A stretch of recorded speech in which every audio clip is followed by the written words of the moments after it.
Welcome to Jets Rewind. I'm Marty Schupak in New York. I'm joined by my two close friends, Ray Clifford in Ohio and Ralph Schrager up in Massachusetts. And we're recording this on Friday, September 20th, less than 24 hours. And after the Jets had a great victory against the Patriots, 24-3.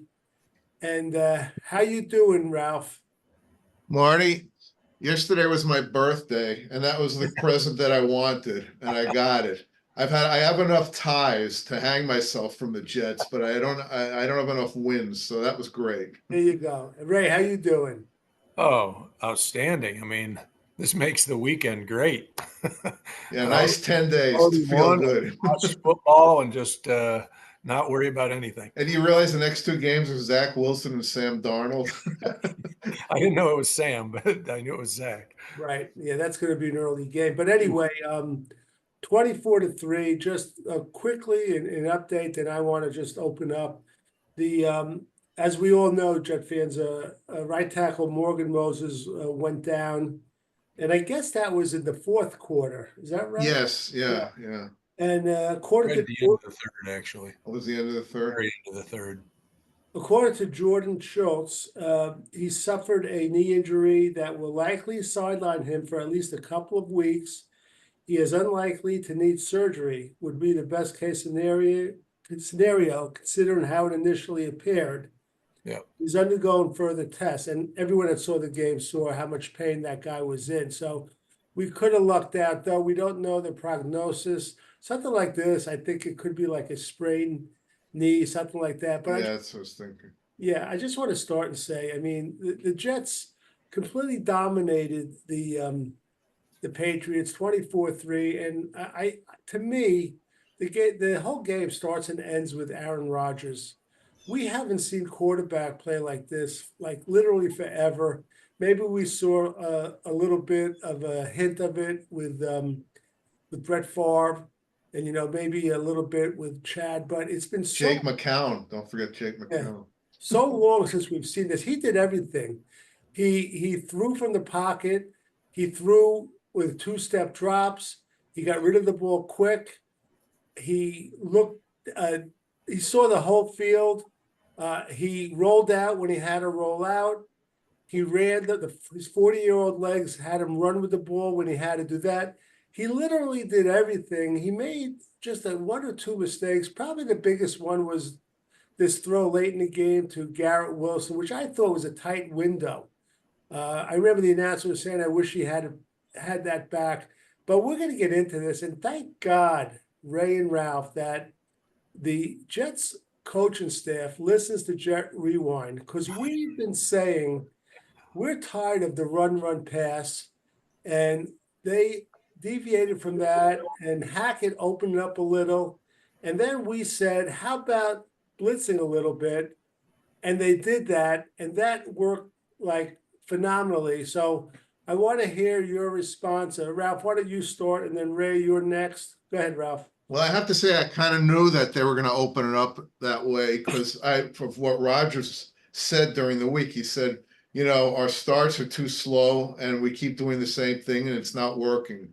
And so that I didn't expect them to throw 7 or 8 straight passes, which was fine, but I figured they were going to mix it up. And by golly, you know what? You can set up the run with the pass. It is allowed. I'm glad. I'm glad they finally figured that out. Like you said, they are good listeners. Yes, they are. Go ahead, Ray, your initial response before we get into the nitty-gritty of the game.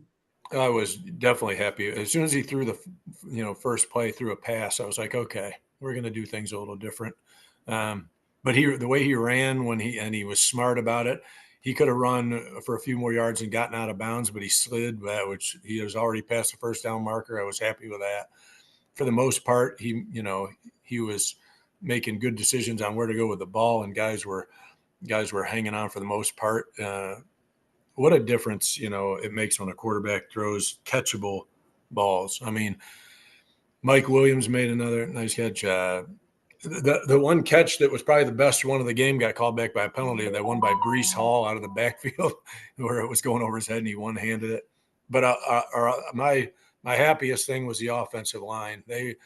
they look, they looked like they're more and more in sync every game. Now I realize the Patriots aren't the Niners, and they probably aren't even, their defense probably isn't even as good as what we faced with the Titans, but they played well the first couple of weeks, so they aren't a slouch defense either. And our offensive line looked really solid. I was really happy with that, and we shut down the run. That was my biggest concern going into this game. So every area that I thought we needed improvement seemed to improve. So I'm really happy. Now let's see if we can just keep our everything level and continue this, not get too high on it about it. It's just one game. We're only 3 games in, so a lot of football left. Yeah, and one of the other things, and we're talking about the offense, the way he spread it around with multiple receivers was phenomenal. And let's give him credit. Lazard, even though on the touchdown pass, if you look close, he actually bobbled it for a fraction of a second. Yeah, I know. And they That was- grabbed his jersey, which I guess broke away. But he's been, More or except for that third down pass, the third play or fourth play probably of the season against San Francisco when he dropped the ball. He's been terrific, and the receivers have been really good too. Garrett Wilson is going to get his time. They're really trying to blanket that guy, and it's leaving other guys open. And thank God too, they listened to us because Tyler Conklin had a phenomenal game. I guess he had over 90 yards, which was a season high for him. Yeah, I think he got one called back on a dumb penalty by Simpson, which was another 15 or 20 yards. Yeah. Right. Yeah. And Ray, the Buckeye, Jeremy Ruckett, he was outstanding. He missed one block on one. Yeah, he did. He missed one. He got fooled by the guy. He went inside him. But other than that, he laid some good blocks to open up some lanes. Right. Same with Vera Tucker. Vera Tucker had a couple of really nice blocks past the line of scrimmage. Yeah. Everything is shaping up. And Ralph, I know you love Mike Williams. He made a great catch. He almost made another great catch with a touchdown. And having him in there for more and more plays, it will eventually open it up for Garrett Wilson. Yeah, no doubt. And I think Conklin will too. Conklin, in my opinion, Conklin over the last couple of years has been the most underrated Jet. I still think he's a well above average NFL tight end. He gets to the second level. He's got good hands. And the thing I love most about him is he's so physical after he catches the ball. He makes everyone pay. And I think this is, I've been hoping that this was going to be a breakout year for him. And it looks like it will. Like you said, they were all game planning for Garrett Wilson. So, Rodgers is good as he takes what they give him. Right. It worked out. And on the running back situation, I mean, Braylon Allen, he continues to bring it every game now, and they're playing him more and more. And I had texted Ralph during the game, Ray, that when you give that guy the ball, he's always going forward. There was one collision he had with a defensive guy on the Patriots, and he hit him, and he still got like 2 or 3 yards after that. He was hit behind the line of scrimmage. It's funny, guys. I had said from day one they should split out Brees Hall like a receiver. I'm starting to think too, Braylon Allen, I'd like to see him go out too. That guy has speed and he has moves. Everyone thinks he's just power. Ralph, you brought that up too. Yeah, there was one play, he got about 9 yards. I think he would have gone. He just tripped. I don't know if someone tripped him up or he tripped on a banana peel or something. And I know he was pissed off because he knew it. I'm telling you, he's going to break one for over 50 yards one of these weeks. He did that a lot in college. He had a 96-yard run in college, one in the 70s, a couple in the 50s. I mean, I think he's one of these guys like Brees Hall that they underestimate his speed. And it's actually his acceleration is really good for a guy his size. So I'm very excited about this year with Braylon Allen, as I have been since they've drafted him. Yeah. Just with the scoring, like in the first quarter, after I guess we traded punts, we had a little bit of a drive, and we ended up scoring on that Lazard touchdown. Ruckett caught an 8-yard pass. Allen had a couple of nice runs. And Hall did too. By the way, Ralph, you mentioned that Allen slip. There was one play too where I think Brees Hall slipped too. He was about to break it also. Yeah, I mean, he played well, Brees Hall. Already I read the Jet fans are going, we want more Allen and less Hall. They're right down on Hall. They still should run Allen at the goal line. That's really annoying. And short yardage, right? Yeah. Don't you think it should be automatic running him in short yardage?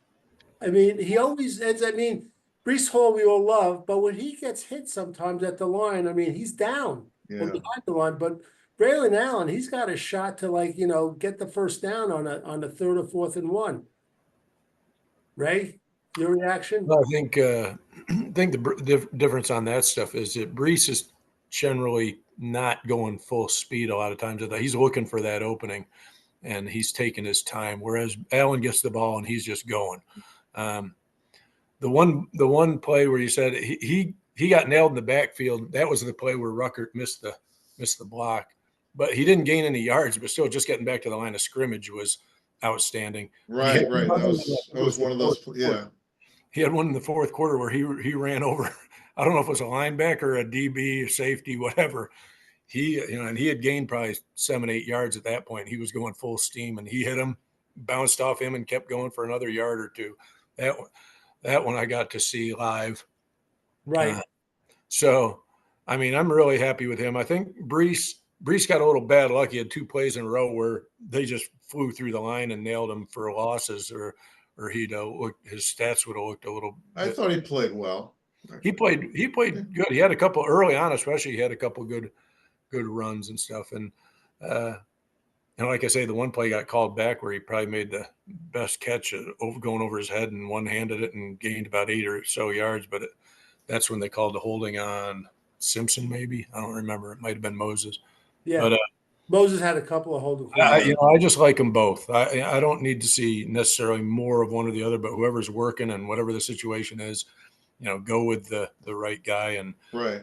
Allen on short yardage, definitely, even though Brees made a nice spin move to get in the end zone on the one, I still would like Allen more with short yardage stuff, but both of them will be dangerous. And I think you're right. I think he could be dangerous as a guy out of the backfield catching the ball as well, which I think eventually they'll start using him for that a little bit too.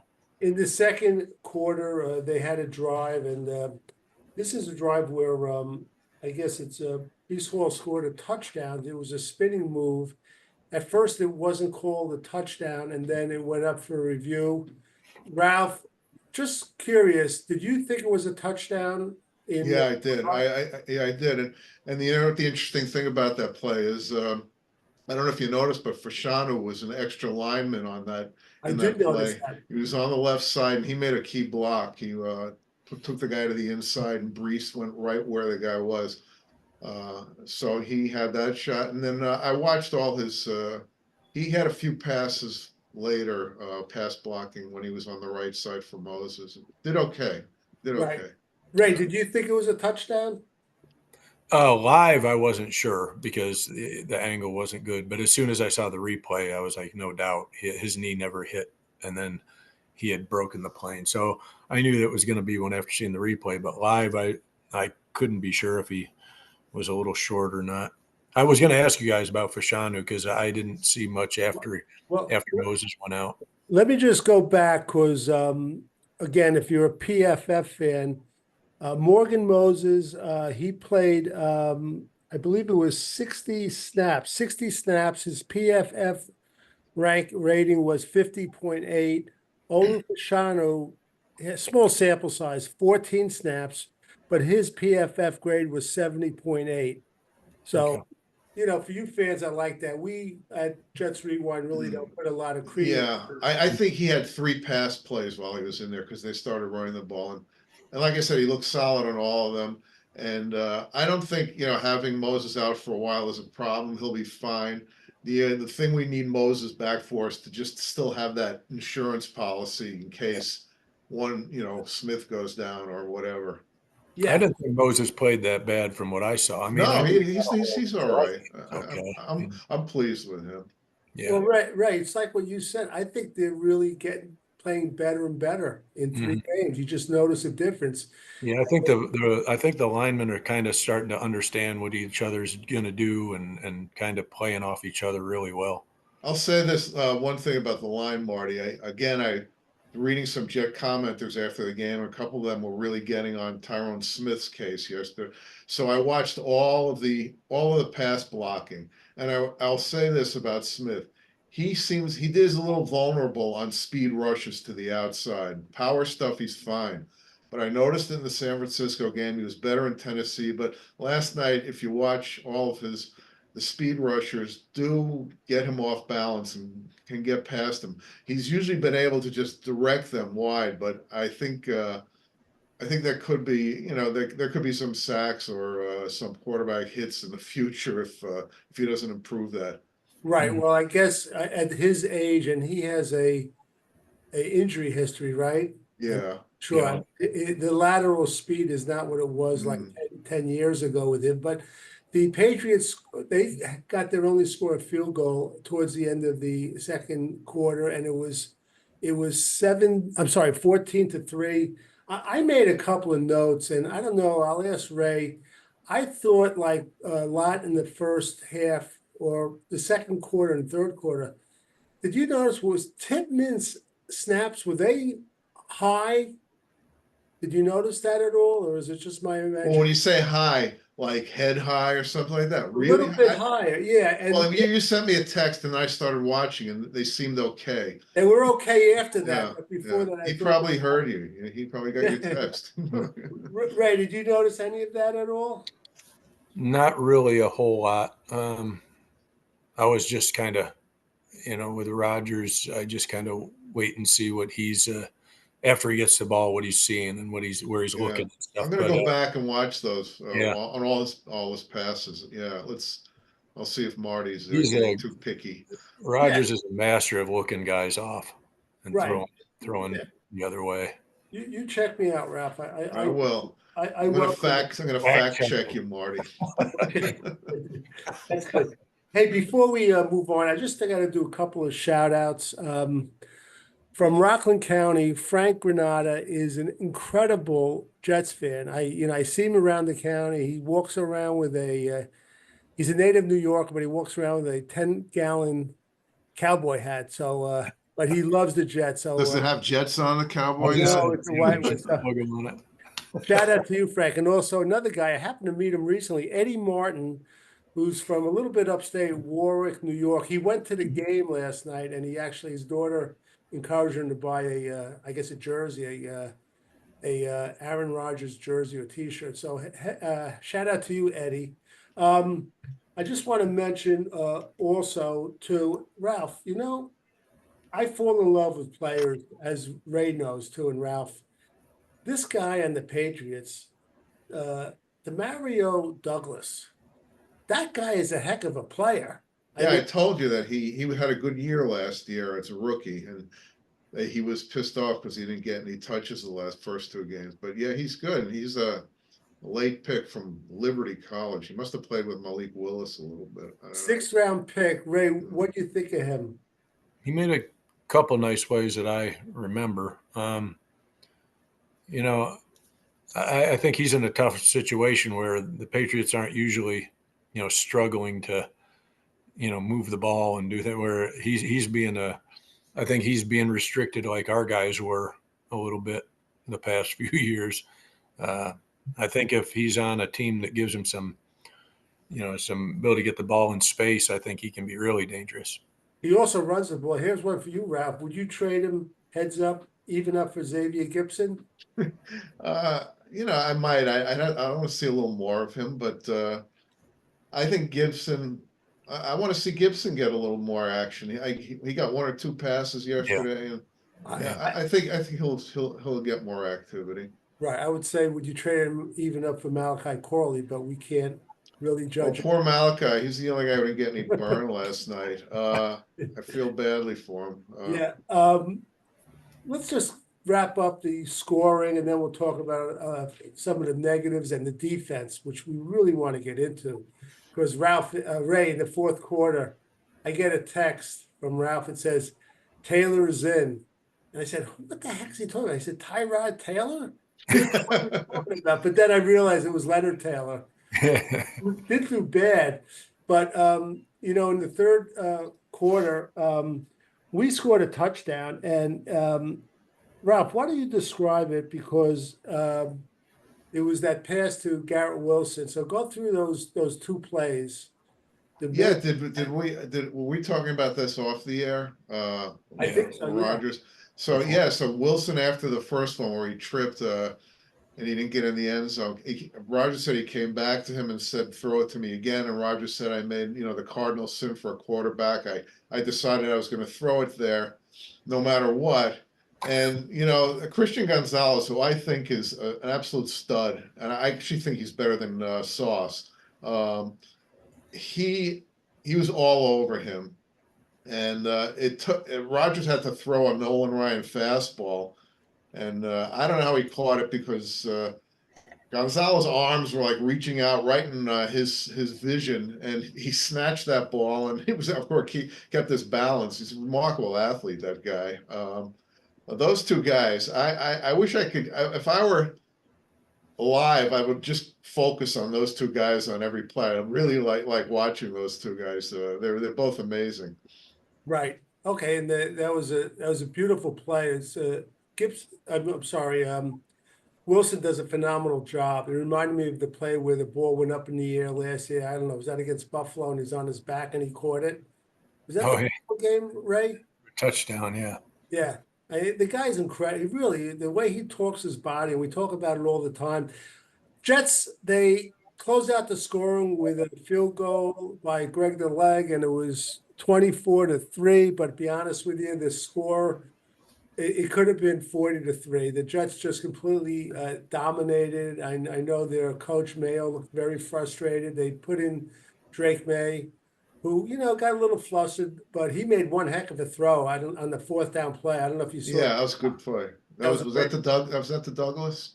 I think It might have been. He got rid of the ball quick. It was a fourth down play, which was incredible. Now, of course, it was a wonderful night. Everyone is giddy, but there's always some negative things, which I just want to get into before. I have a few nitpicks too, Marty, but you can go first. But I'm going to go first. I'm going to start probably with the last thing that happened. As good as he played, Irv Charles, and Ray is a witness for all Jets Rewind fans. He'll tell you, I'll turn on someone in a second. He made the dumbest play. Yep. Where he just slapped the guy in, like, I would say broad daylight, but it was like right in front of like three refs.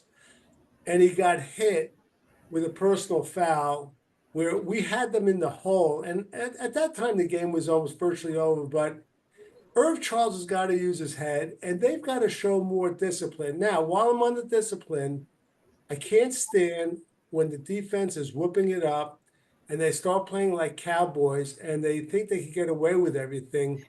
They're going to get caught.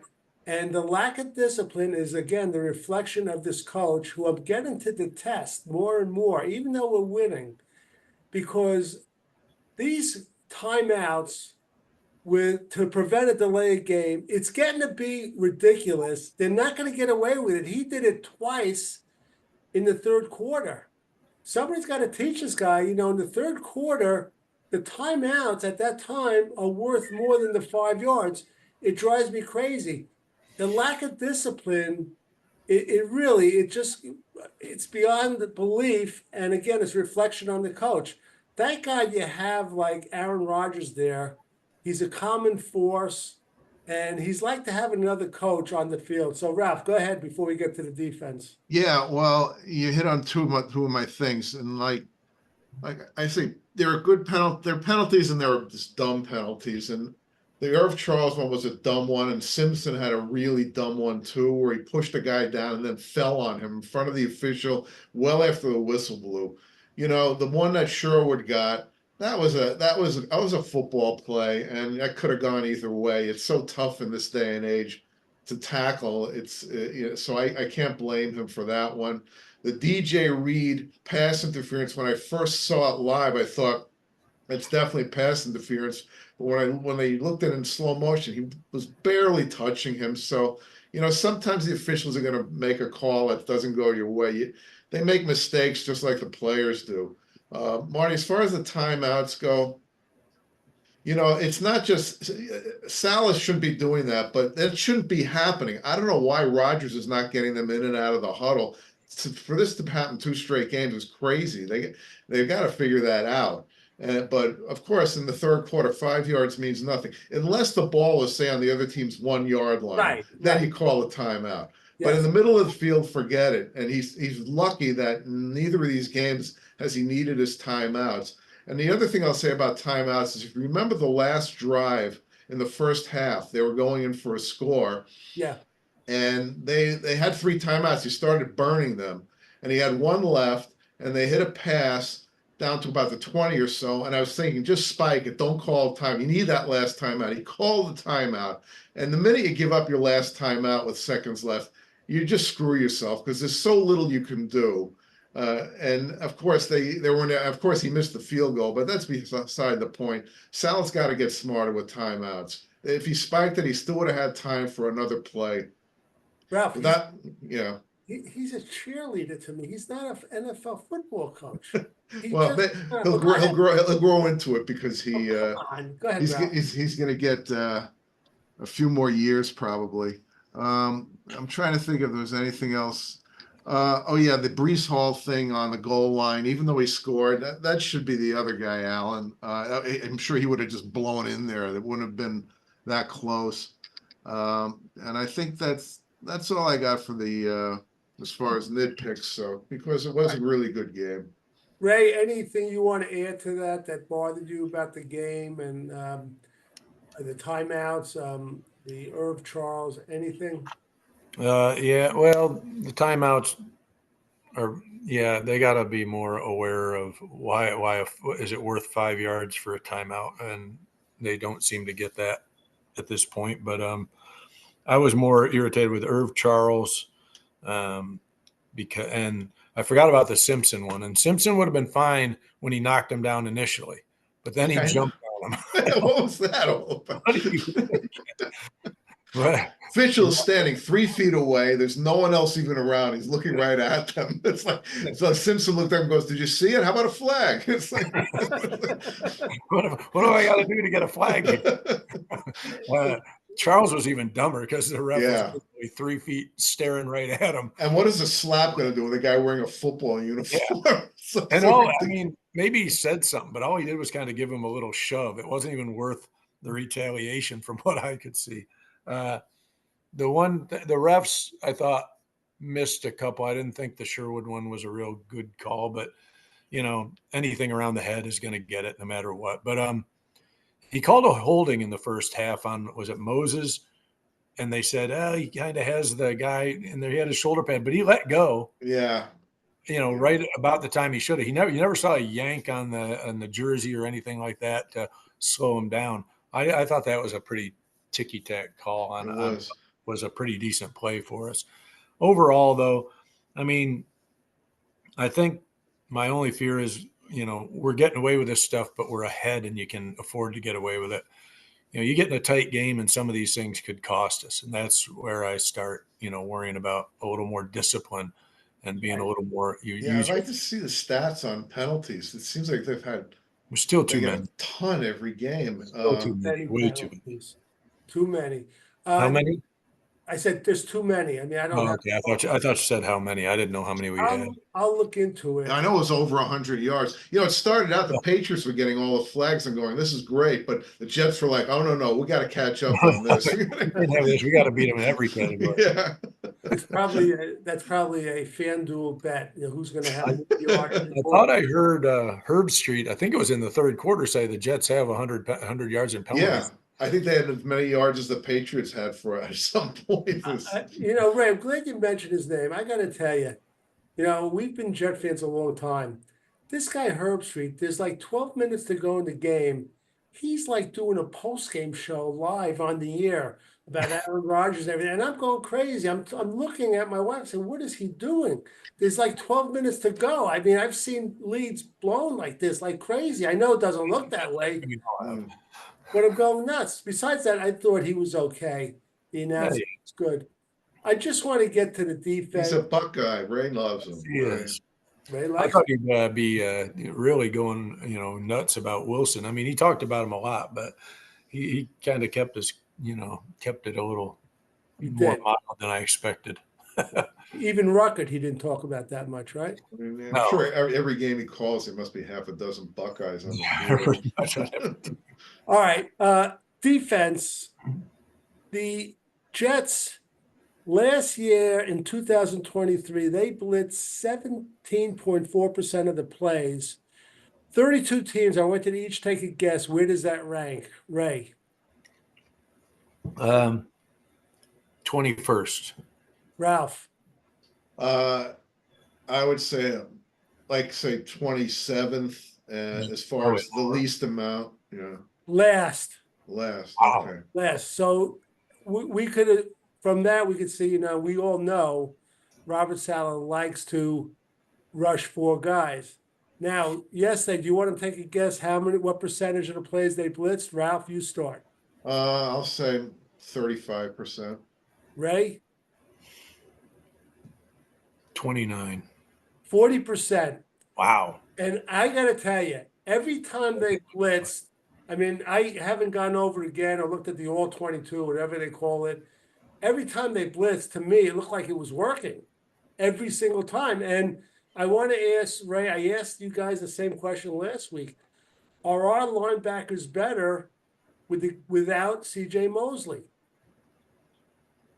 I don't think so. No. I mean, I like how Sherwood's been playing, but I still like Mosley in there, just being the field general. And, it's a lot harder to judge this stuff when they win the way they did this one, where there wasn't really, they could just pin their ears back. They knew they were throwing most of the time, and that, from pretty early in the second half on, they were not going to be running a lot. So, and their offensive line just isn't what they've been over years past. So I still like Mosley. I think Mosley's a big part of this defense, especially when we get when we start facing a little tougher, offenses than this one. Ralph, are we playing with 3 linebackers? So who's the third? Surratt? Yeah, Surratt was playing Surratt was in a lot, yesterday. Yeah, I haven't seen Barnes. I don't know if he was hurt at the beginning of the year. All right, But Ralph, your thoughts on the linebacker. So here, my biggest question is this going to be the pattern, or were they doing this because A, they really didn't fear their getting beaten on long passes, and B, because their offensive line was in a disarray, injuries, and they're just not very good. I think against Denver, they'll do the same thing because Nix is a rookie and it'll rattle him. But when they start going up against guys like Josh Allen, are they going to continue that? I don't think they'll do it as much. I think they should sprinkle it in there more than they have in the past few years. I think Quincy Williams, like Marty was saying, the guy is a dynamite player, and he's good in that too. He's so explosive and fast. If he was on like a team with a 3-4 playing outside linebacker and rushing a lot, I'll bet he'd get a lot of sacks. So yeah, I would definitely use him. And I'm going to give a shout out to a guy we've been ragging on, Marty, Chuck Clark. He had a pretty good game yesterday. Great game. And a great blitz and a great play, stealing the ball right out of the other guys. Yeah. I didn't even know it. Did you? No, not at all. I don't think anyone knew it. It was like, except for the running back, which was Stevenson. To rip the ball out of that guy's hands is pretty impressive. Yeah, he was great, and we put him down last week, but he definitely came back, and I'm very happy for him. Now, here we go. What do we do? I mean, the guy is reminding me of Dwight Lowery when he was on the Jets, and last year, Ashton Davis. Whenever Will McDonald is on the field, he gets a sack, or on one of the sacks, no one blocked him. He went right in. That's their offensive line. Like I said, it's in disarray. Yeah. So, Ralph, are we underrating this guy or what? I mean, he's got what now, 5.5 sacks? Yeah. Someone said that they took one of them away at the Tennessee game, the one that got tripped over. I don't know if that's true or not. I don't think he's totally there yet, but he's getting better all the time, and he has a lot of raw ability. And I think he'll get double-digit sacks this year, especially with Jermaine Johnson out. After in the game last week with Tennessee, he was playing on the right side, going up against Latham, And Latham was doing a pretty good job on it. He held him a couple of times with a face mask. The official looked right at it and didn't call it. But when he got hurt, they flipped him over to the left side, going into the right tackle, and that's where he started doing more damage. At first, they were putting a running back on to chip him a little, but late in the game, they were sending all their guys out. And remember the last 3 plays, I sent you that clip of him closing. All 3 of them, he was right in the quarterback's Right. face. Right. I don't think we're underestimating him. I think Okay. it was inevitable this year that he was going to show a lot of improvement because he's got raw ability. And the thing I like about him, as Sal always said, is he is getting more physical with the tackles. He's trying to do a power rush too, and he's making some penetration. So yeah, I think he's just going to get better as the year goes on. Ray, your thoughts on Will McDonald? I like what I've seen so far, but I still think he needs to add some weight. It seems Yeah. like, if he doesn't have an angle on the guy to get around him, straight up, he's just stonewalled pretty easily. But that will come with time too. I think he'll just naturally start putting on some weight as time goes on. But other than that, keep him going. I mean, I saw him use his spin move once, but he spun right into the middle where there were like 3 other guys. But Right. I was afraid he was going to just overuse that after the preseason. But I like what I've seen, and we're going to miss Jermaine, but if he can contribute, then we won't miss him as much. That's for sure. I want to ask you a question, but before I do, I just want to circle back to what Ralph said about the blitzing now, and they'll probably blitz against Bo Nix when they play them, but against a guy like Josh Allen. But a big thing, though, is that in the films, when they show the blitz in the heads of the team they're playing, it's always going to be a threat, which is Yeah. good. And sometimes that's not as good as a successful blitz, but they always have to be aware of it. Ray, multiple choice. We have a number of days off. We played Thursday, won't play until a week from Sunday. By then, do you think the Jets stay with what they have, pick up an edge rusher on a practice squad or a free agent, or sign Hassan Reddick? Those 3 choices. Well, I think everybody's saying they need Reddick. I think that's turned into the Jets' favor now. For one thing, I think if we sign him, it's because he's going to be a little more open to negotiating something more that the Jets are comfortable with. But I don't know if they're. I mean, I think they might stick with what they got on defense. I'm wondering if what's going to happen with Moses out, if they'll pick somebody up, or bring up somebody from the practice squad for the line. I don't think the edge on that side is, and actually, I mean, I didn't pay close attention. I'm not sure. Clemens seemed to be in on some plays. He didn't seem. Clemens had a more productive game than the first week. He was making some play, and he wasn't like dominant by any means, but he wasn't like on the other side of the line when the guy's coming, cuts back around him. So I don't know if the defense is gonna do anything really different. But I will say, Bo Nix, they can't just blitz him. He's more, even though Brissett is mobile. Bo Nix he was running around all the time in college, running, throwing on the run and everything. So he's more than comfortable to be, flushed out of the pocket and make plays. So they can't just think they're going to rush him and he's going to, collapse. Right, Ralph, what about you? They stay pat, they sign a free agent or someone off the practice squad. I mentioned Carl Lawson last week, or they say they sign Hassan Reddick. I would go with they're going to stay with what they have. The Reddick thing, I think, each week, it's like the stock market.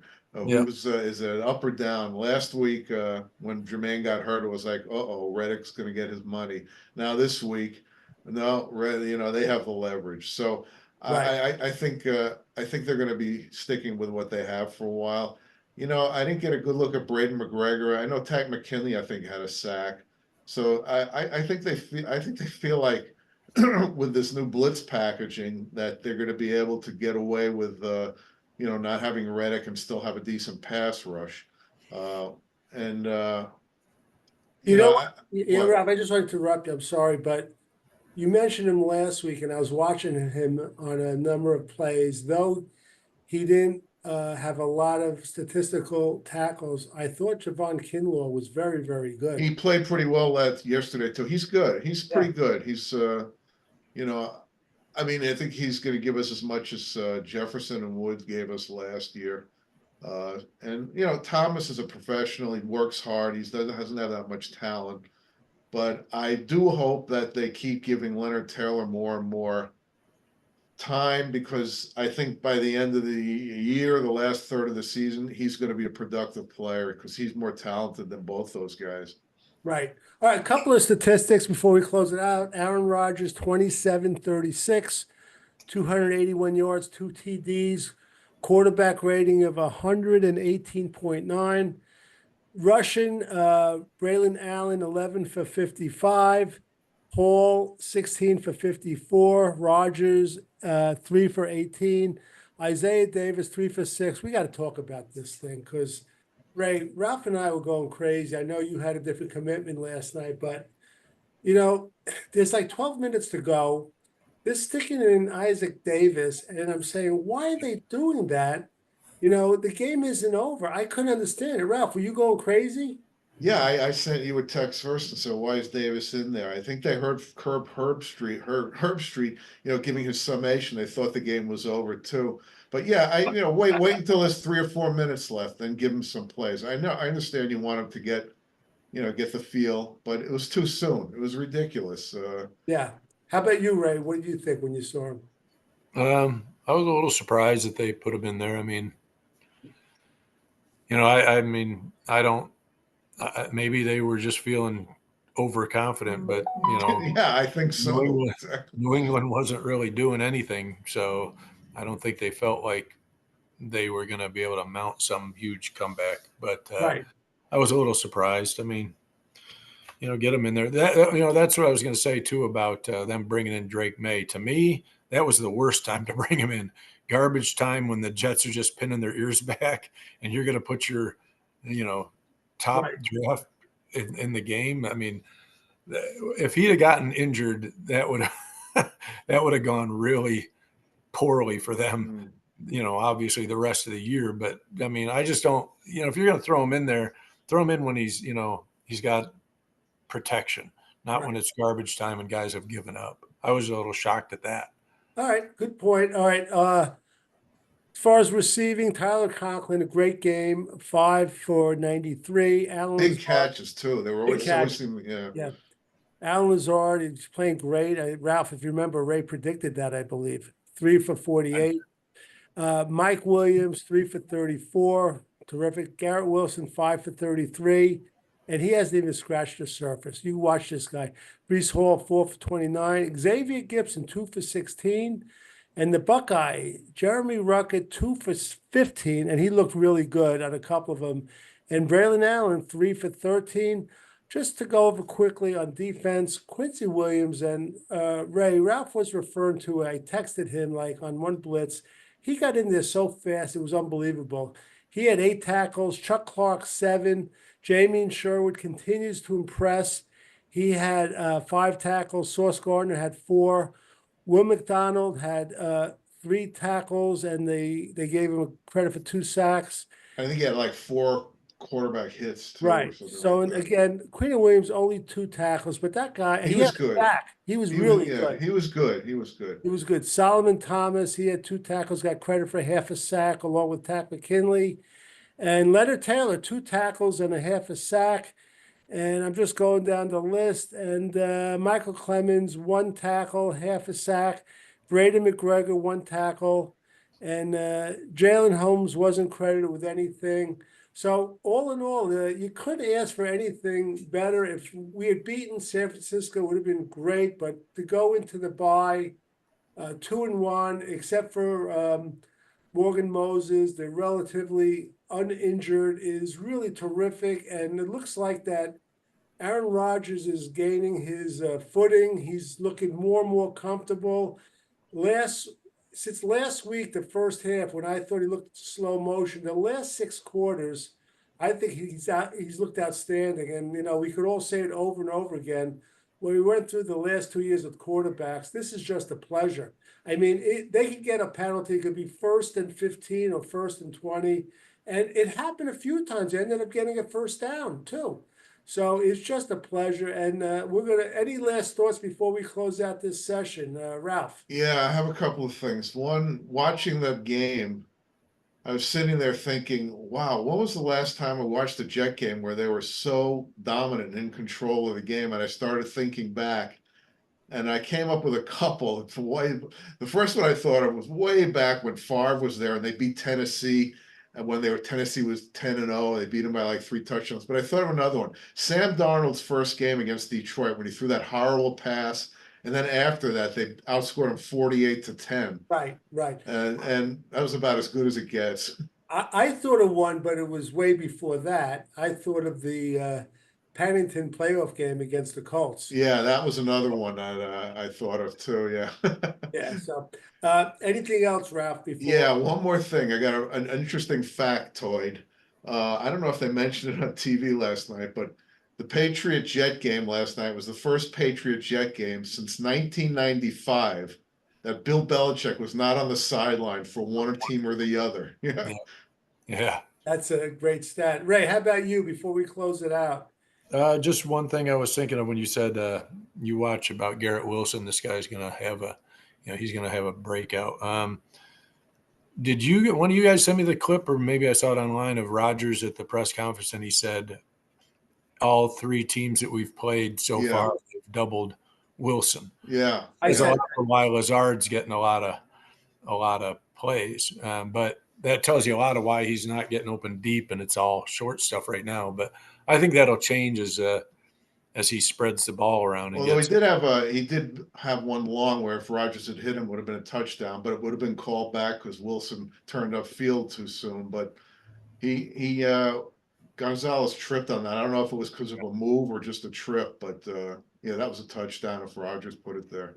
Right. And the Titan game, I noticed Wilson was in the slot a lot, but I guess this game he wasn't in the slot as much, if he was in at all. I know Gibson had a number of snaps, which I thought was kind of interesting too. In the San Francisco game at the beginning, he was catching a ton of passes, but then they never got the ball back. But he started out with about 5 catches in the first quarter. By the way, time of possession, the Jets was something like 40 minutes and 7 seconds. Yeah, it was like Bizarro World watching this game. It was like, and I'm reading all about the Patriot fans and the writers, and all the things they're saying about the Patriots are things we've been saying about the Jets for the last 2 years. It's just so great. Well, they had their 20-year run, so Yes, we're allowed to have like a good year, I guess. Yeah.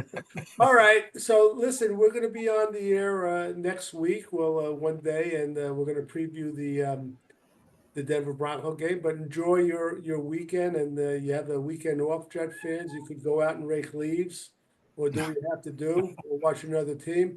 So for Ray Clifford, Ralph Schragen, Marty Schupak, Jets Rewind. Oh, keep an eye out for 2 Minute Tuesday.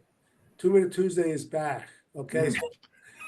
Most exciting 2 minutes in sports. It finally eclipsed the Kentucky Derby. It did. All right. For all of us, Jets Rewind. Until next time.